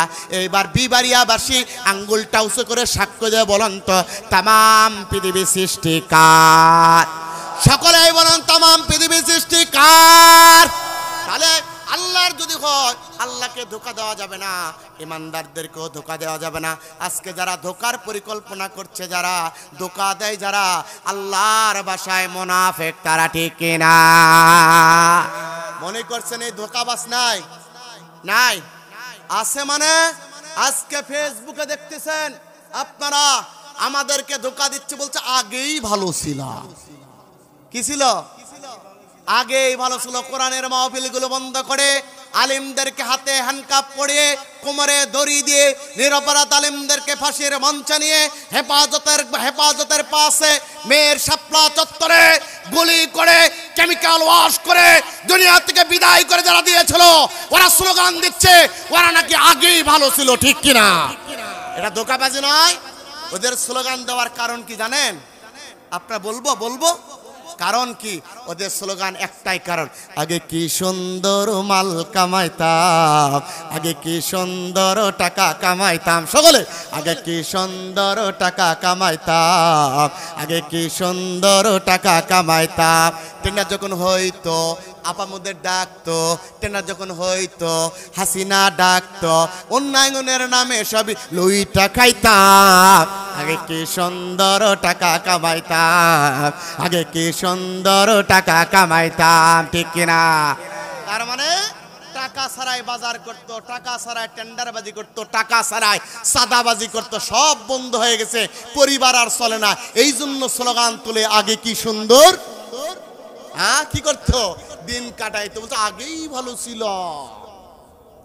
দোকানা আগে কি সুন্দর টাকা কামাইতাম, আগে কি সুন্দর টাকা কামাইতাম। টেন্ডার যখন হইতো আপামদের ডাকতো, টেন্ডার যখন হইতো আপামদের ডাকতো, উন্নয়নের নামে সবই লুইটা খাইতাম। আগে কি সুন্দর মাল কামাইতাম, আগে কি সুন্দর মাল কামাইতাম। পাইপ গান, মেশিন গান, গানেরই তুফান আছে না? নাই?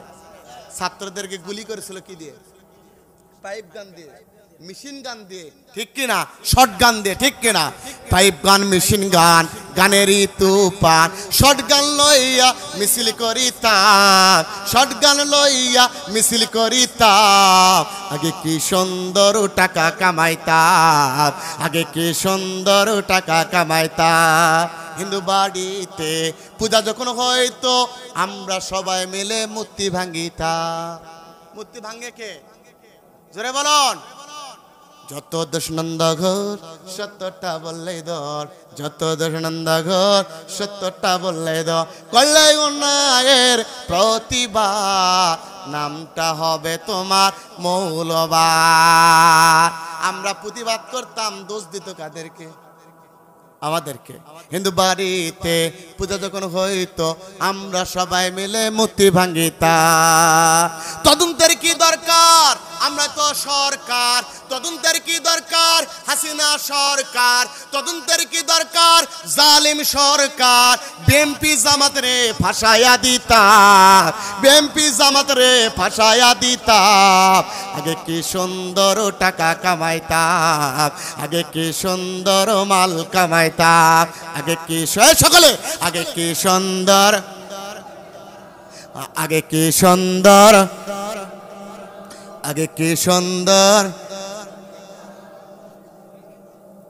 তার মানে ওদের টাকা কামানো বন্ধ, এই জন্য বলছে আগেই ভালো ছিলাম।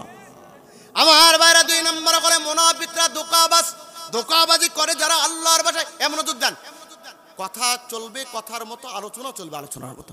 আমার ভাইরা 2 নম্বর হলো ধোঁকা দেয় যারা সমাজের চূড়ান্ত মুনাফিক। তারা যুবকদেরকে বলছে, ও যুবকরা, ও যুবকরা, একটা নারীর সাথে আপনি সেটিং করেন, আরেকটা নারীর কাছে আপনি বিবাহের প্রস্তাব দেন, এরপরে আপনি আরেকজনকে আই লাভ ইউ বলেন, আরেকজনকে ঘর সঙ্গানি বলতে চান, এ সব যা করতেছেন জিনা।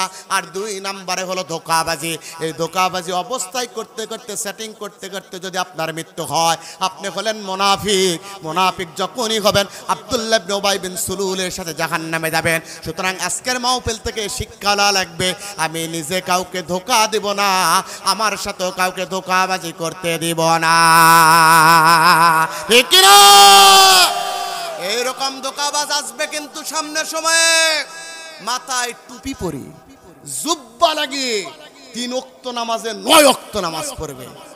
যদি বলা হয় যে পিএস, আমার সাথে একজনের দেখা আসলো, আমার বন্ধু একটা দায়িত্বশীলের পিএস ছিল, ও বলতেছে ভোটের সময় আসছে, আসরের নামাজ 3 বার পড়ছে, আবার 4th বার পড়ার জন্য রেডি হয়ে গেছে। বলতে যে স্যার আপনি 3 বার হয়ে গেছে, এটা পড়বে। কয় এটা ভোটের নামাজ, আজকে যা পড়া হয় হোক, এরপরে তার জন্মের জন্য তুলে রাখবো, পড়া লাগবে না। কেননা এরা ধর্মকে নিয়ে রাজনীতি করেছিল, ঠিক কিনা? কথা বলেন না কেন? এরা ধর্মকে নিয়ে রাজনীতি করেছিল। আমাদেরকে বলে আমরা নাকি ধর্ম নিয়ে রাজনীতি করি। আল্লাহর কোরআন হাতে রেখে বলছি, আমরা ধর্ম নিয়ে রাজনীতি করি না। আমরা যেটা করি এটার নাম হলো ধর্মীয় রাজনীতি। জোরে বলেন, এটার নাম কি? এটার নাম হলো ধর্মীয় রাজনীতি। ধর্ম নিয়ে রাজনীতি করেছে তিনি 1996 সালে নির্বাচনের আগে মাথায় পট্টি বেঁধে, হাতে তসবিহ নিয়ে জনগণের সঙ্গে প্রতারিত করে, আল্লাহর কোরআনের বিরুদ্ধাচরণ করে পার্লামেন্টে আইন পাশ করেছে। যারা ধর্ম নিয়ে রাজনীতি করেছে তারা কথা বলেন ঠিক কিনা? আমরা ভুলে যাই না কাকে ধোঁকাবাজের কথা বলে। 2 নম্বর হলো ধোঁকাবাজ। 3 নম্বর হলো সুবিধাবাদ জিন্দাবাদ। এই সমাজে আছে না নাই? সুবিধাবাদ জিন্দাবাদ। যেই দিকে ছাতা সেই দিকে মাথা, যেই দিকে বৃষ্টি সেই দিকে দৃষ্টি। তার মানে যখন যেটা আছে সেটার সঙ্গে তাল মিলায়, এইরকম মাল আছে না না? ওয়া ইযা লাকুল্লাযীনা আমানু قالوا آمنا وإذا خلوا إلى شياطينهم قالوا إنا معكم إنما نحن مستهزئون।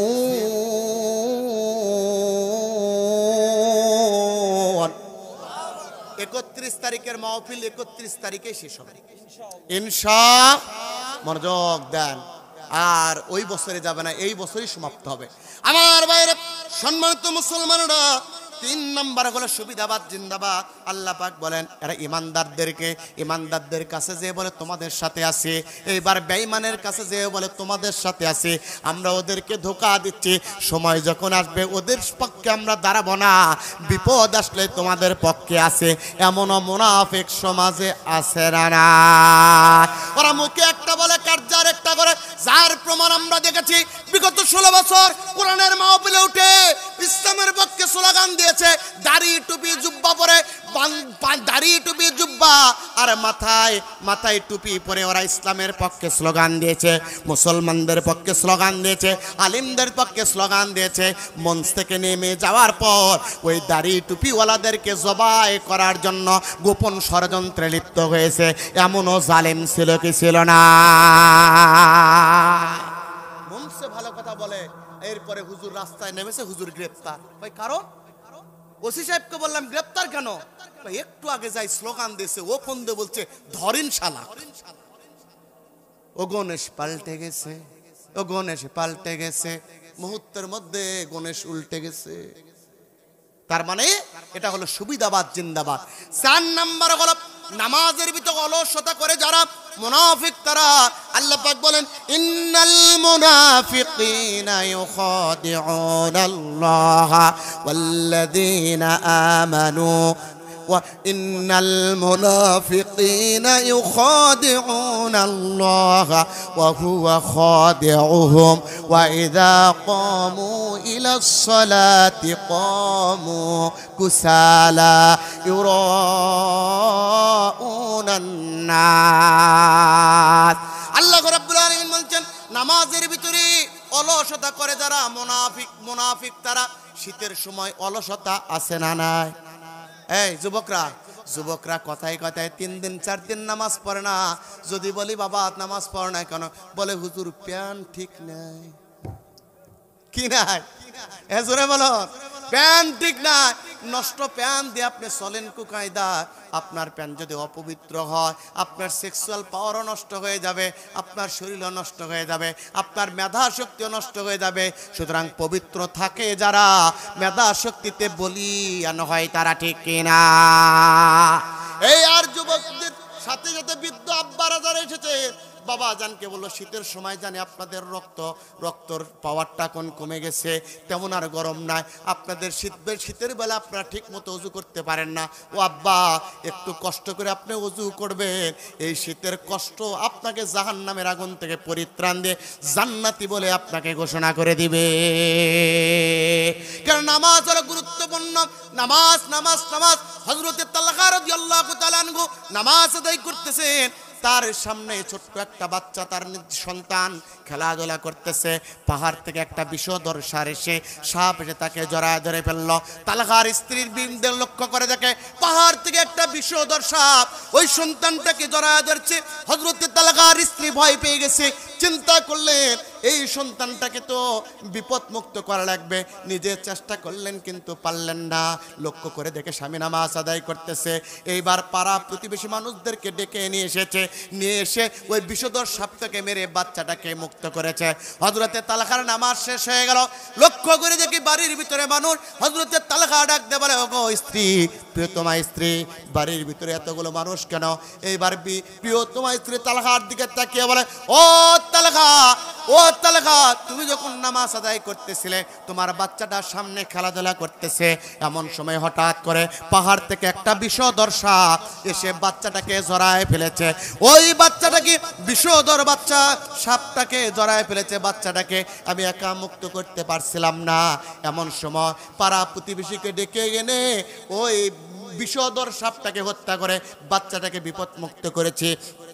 কিন্তু স্বামী গো, আমার প্রশ্ন হলো, এত ঘটনা আপনার চোখের সামনে ঘটে গেল, একটা ঘটনা কি আপনার চোখের সামনে পড়ল না?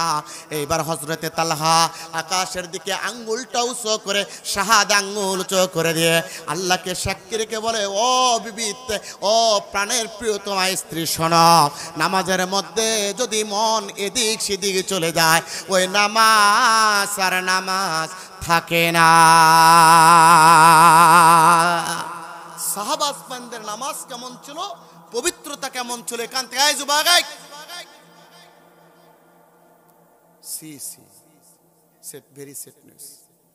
আমার দিকে তাকান। আমার ভাইরা, কথা শেষ।